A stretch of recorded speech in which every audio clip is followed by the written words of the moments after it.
let's just jump right in. We are living in what might be one of the biggest mismatches in all of human history. It's this epic battle between our ancient brain and our crazy, hyper-connected modern world. And look, if you've ever felt scattered or just completely distracted, like your focus is constantly under attack, you are so not alone. What you're feeling is a conflict that's, well, it's hardwired right into our biology. So what's with this number, 300? What is that? Well, get this. Research suggests that's roughly how many times the average person, that's you, that's me, switches between different apps and screens every single day. Think about that. That's a switch about once every 3 minutes you're awake. And every single switch, every notification, every little ping, it's like a tiny interruption that adds up to this huge, massive tax on our ability to focus. And this right here, this is the heart of the problem. It's this fundamental mismatch. You see, our brains evolved over thousands and thousands of years in a world of, well, scarcity. A world where finding a rare reward, like a good meal or a real social connection, was everything for survival. But today, we're living in a world that is literally engineered for distraction. It's serving up these constant, supersized rewards that our ancient brain wiring, it just wasn't built for this. Not at all.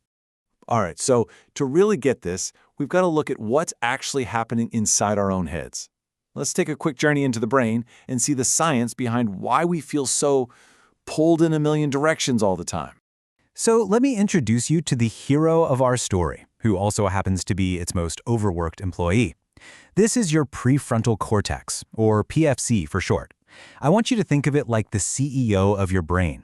It's the part in charge of all the big stuff, planning, making tough decisions, and, this is the big one, it's the part that has to scream no when you want to check that notification that just popped up. It's the conductor of your mental orchestra, just trying to keep everyone playing the same tune. Now here's where it gets really interesting. This idea of a cognitive switching cost. See, every single time you jump from, say, an email to a text message and then back to what you were doing, it's not free. There's a price to pay. Your PFC, your brain's CEO, is paying a mental tax. It has to completely stop what it's doing, refocus on something new, and then try to get back on track. And that whole process just burns through its energy, leaving you feeling tired and way less effective. And get this is the wild part. You don't even have to be using your phone for it to drain your brain power. No, seriously, studies have shown that just having your phone sitting there on your desk in your line of sight is enough to lower your cognitive capacity. Why? Because a part of your brain, that poor, overworked PFC, is using up precious energy just to resist the urge to pick it up. It's like this constant, quiet little hum of distraction in the background, draining your focus. Okay, so this chart really shows what we're up against. It's this idea of supernormal stimuli. Let's say a real face-to-face chat with a friend gives you a certain amount of, let's call it a reward feeling. That's our baseline. Now look at this. A simple social media notification, that can be 2, maybe 3 times more powerful. And then you get to things like video games or gambling, and whoa, we're talking up to 10 times higher. These digital hits are designed. They are engineered to be way more intense than anything nature ever threw at us. So what's the consequence of all this? Well, there's a biological price. When your brain is constantly getting flooded with these huge reward signals, it does what any smart system would do. It tries to protect itself. It's a process called downregulation. Your brain literally starts to prune back its dopamine receptors. And the result? You start needing bigger and bigger hits just to feel the same level of pleasure. And all the normal, everyday joys, a walk in the park, a good conversation, they start to feel kind of dull, boring even. So, naturally, a solution popped up that promised to fix all of this. You've probably heard of it. Dopamine fasting. It went completely viral. But the question is this trendy detox actually the answer? Or is it all based on a pretty big misunderstanding of how our brains even work? I mean, the idea sounds amazing, right? A total reset, a complete detox from all pleasure to fix our frazzled brains. It's a very tempting idea. But can you really fast from a chemical that's, essential for basic things like motivation and even just moving? Let's see what the science really has to say about that. Okay, this table lays it all out nice and clear. On one side, you have the popular myth that you're literally detoxing from dopamine, avoiding all pleasure to reset your levels. But the clinical reality?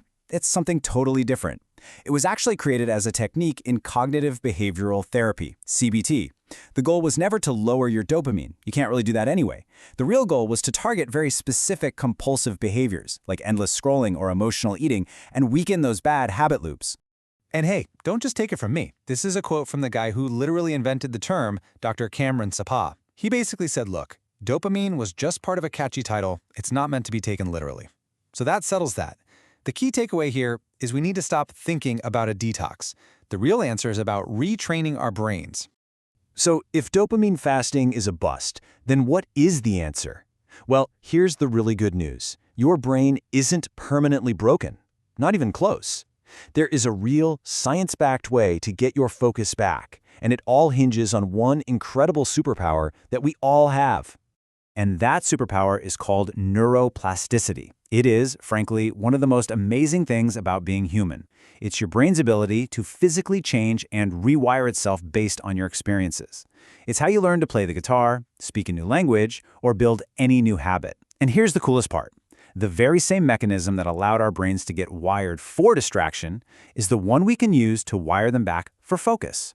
So how does this actually work in practice? Well, there's a famous saying in neuroscience, neurons that fire together, wire together. It's pretty simple, really. Step 1, every time you manage to focus on a single task, the brain's circuits for attention get a little bit stronger. It's like a workout. Step 2, the more you practice that focus, the more efficient those pathways get. They literally get faster and stronger. And step 3, which is just as important, every time you successfully resist a distraction, the neural loop for that bad habit gets a little bit weaker. You are literally, physically reshaping your brain with every single choice you make. All right, enough theory. This is where the rubber meets the road. Let's get into the practical how-to stuff. Here's a two-phase toolkit you can start using, like today, to begin retraining your brain. Okay, phase 1 is all about reducing the noise. Think of it like cleaning up your mental workspace. You have to control your environment before you can even hope to control your attention. So what does that look like? Well, turn off all those notifications that aren't from an actual human being. Create tech-free zones. The bedroom is a great place to start, and this one is huge. Practice just being bored for a few minutes. Just sit there. Don't immediately reach for your phone. This is so crucial for recalibrating what your brain expects out of life. Now for phase 2. Once you've reduced the noise, it's time to actually build the muscle. This is where the whole idea of deep work is so powerful. You literally schedule time in your calendar, maybe an hour, maybe more, for pure, uninterrupted, single-task focus. Create a little ritual for starting and ending these sessions. It could be anything, even just saying "shut down complete" out loud to tell your brain, okay, we're done.